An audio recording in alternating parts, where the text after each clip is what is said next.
So, hello everybody, Cubase 14.0.10 is out and I'm really curious to see what they did fix with the DAWproject exchange format. If you have never heard about this, watch my previous video about DAWproject support in Cubase, which allows now to exchange projects between Bitwig, Studio One, Reaper, and now Cubase as well. And I wrote a little converter, which is called Project Converter, which is totally free, which supports the Reaper format because Reaper does not yet natively support it. But with that converter, you can do the conversion as well. So let's jump right in. Last time I tested several of my projects for compatibility. So this is the first basic test. It's a project which only contains audio files, most of them running from 0 till the end, but there are some overdubs here from vocals and guitars. This is a very rough jam recording of my band Arilyn, nothing mixed or anything. There is just a bit of delay and reverb, so there are only two effect channels here, with one containing a Valhalla room and the other one a Valhalla delay, and that's basically it. The rest is only a little bit of leveling and nothing else is happening in this project. Let's give a quick listen. Without a promotion, all today. So nothing too impressive. As I said, it's just a rough jam recording with no mixing. So let's import the project, and here we need to select import, and here's a new DAWproject feature. I put it here on the desktop, but first, as Cubase loves it, we need to select a folder where the project needs to go. So we did that, and then we can select the source DAWproject file. So that one is that one. And let's see what we get. So last time there were many mistakes with that. So two files couldn't be found because I had umlauts in them, the Ü of my name on the vocal tracks. And then we had a wrong playback speed. The audio files were out of sync. And also the two inserts were missing. So let's see what's going on now. We don't have the error anymore that the files couldn't be found. So my name here, these files, you see there is this umlaut, the Ü in there. This worked fine, and also the placing of the file seems to be good, so let's give that a listen. Like a ship on the ocean, without a promotion. That sounds good. All today.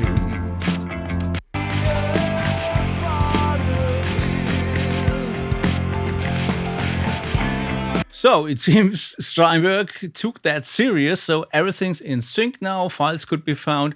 Let's check out the plugin. So let's go into the mixer, and also the Valhalla room and the delay are there, and we have the send settings as well coming over. So far 100 points, Steinberg, great update. So the basic stuff is already working. Let's move on to the next project. The next test was a project of myself for my solo project Mossifier, which I'm currently working on. And this is a little bit mixed, but not finally. Vocals are just an idea recording, and the MIDI files are all muted because I already converted everything to wave, but nevertheless, there are MIDI files in there. And we have lots of plugins. Let's go here to the mixer view. Not lots, but some plugins here. So we have the EQ Plus here, which should come over if it's fully supported as a generic EQ. But I don't think that they implemented that yet. But there are also some VST3 plugins here. So they should also come over fine because VST3 is supported as well by Steinberg. So let's have a listen so we know what we're talking about. It's gonna be So a bit more going on here, and let's switch over to Cubase, and let's open up here the new. And again, first we need to select the folder, and then we need to select the project, which is here, and it's that one, and let's open it. So with that project, last time there were also two issues. Again, audio was not in sync, but I guess we already tested that should be fixed, but also MIDI was somehow placed incorrectly. Let's check out how that came over. Lots of files here. It's looking good. And the MIDI files seem also be deactivated. So this seems also be correct. Deactivated, yes. And let's see playback. It's gonna be a way. It's gonna be a way.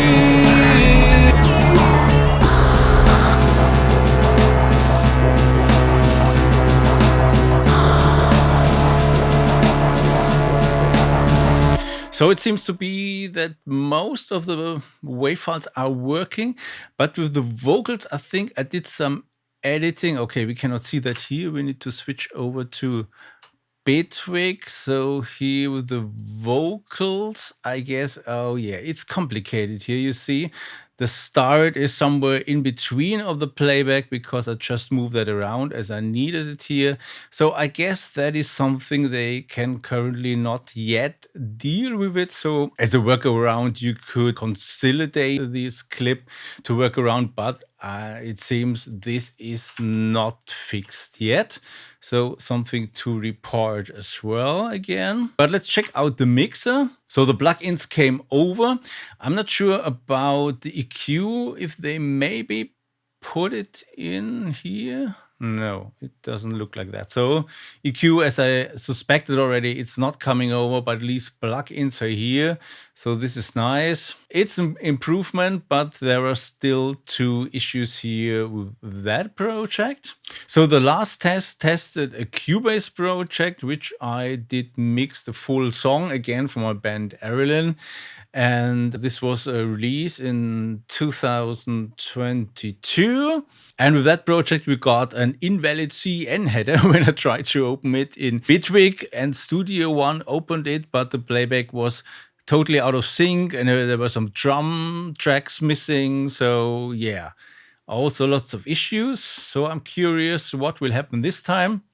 Okay, it uses some plugins I don't have installed anymore since then, but nevertheless, we can ignore that. I already did ignore that last time. So let's go here again with these outputs so we can hear something. So let's give that a listen.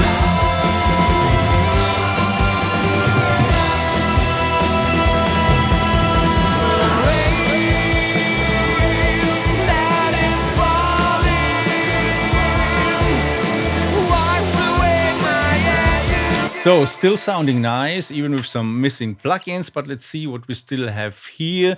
So we have a working presswork, some Valhalla reverb and delay again. And we have a set in here and no idea what that is. It's only a viewer from Steinberg, so no worries about that. And yeah, sure, some missing plugins, but nevertheless interesting if they will be exported anyway. And we have some EQing as well with the Steinberg default equalizer. So this is also interesting if they export that or not.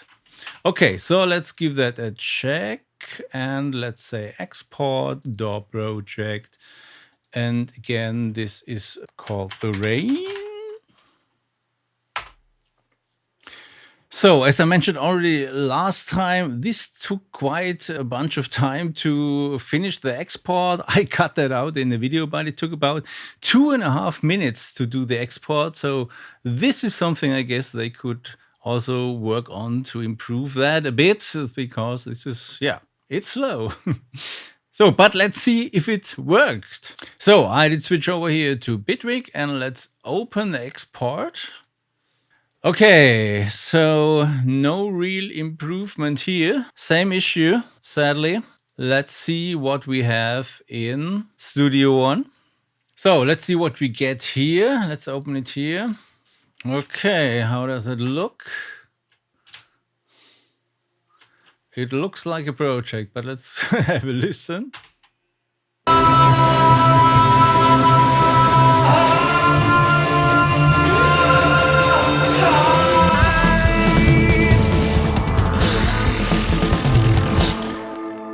Okay, it seems also here nothing has been fixed. It's the same errors. We have still the missing drums and everything's out of sync.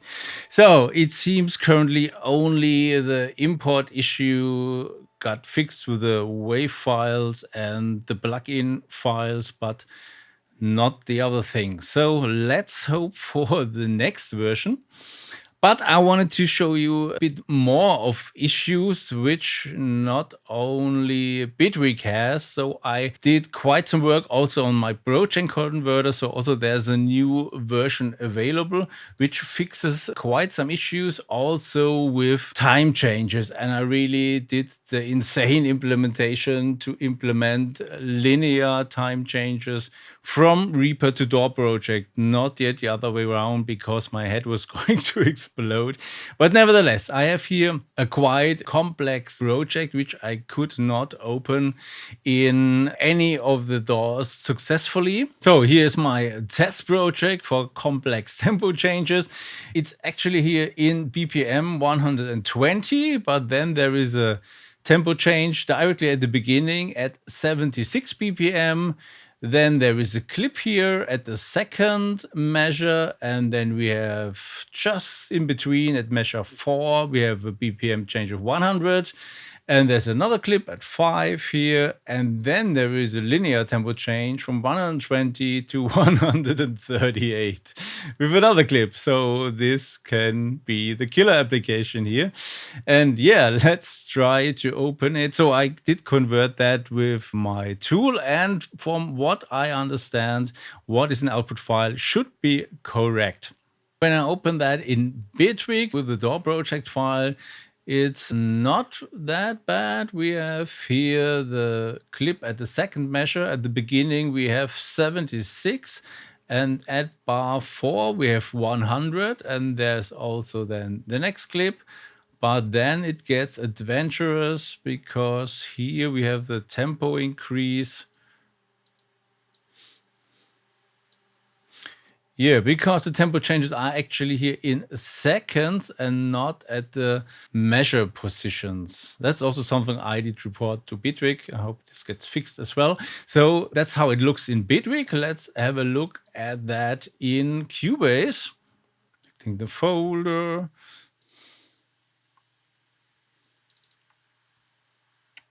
So how does that look here? Here we have the clip somewhere in between, and it's positioned, totally off. And we have the tempo. Here is a tempo change, and that's correct here. I think it's where are we? We are at 76, and the change is at. Is there a change?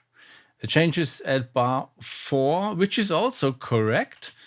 And we have also the linear change here. This is also mostly correct, but not fully, but the position is also completely wrong. Yeah, and also finally have a look at Studio One, but I can already tell you this is the worst because it ignores tempo changes at all. So there is nothing coming in, and we are at 120. So not even the 76 is currently coming into the project. I also did report that, but I guess it's simply not implemented at all. So nevertheless, it's already quite useful, the DAWproject Exchange, but all the companies have to do some homework to get this better. And I'm already hoping for the next update of Steinberg. They already told me that they're fixing more stuff. So there's also another bug with send. So they are flipping pre and post sends. This is also they promised to fix in the next version. And definitely I will keep you posted and check out the next version if there are updates to the DAWs. And until next time, make some funky music.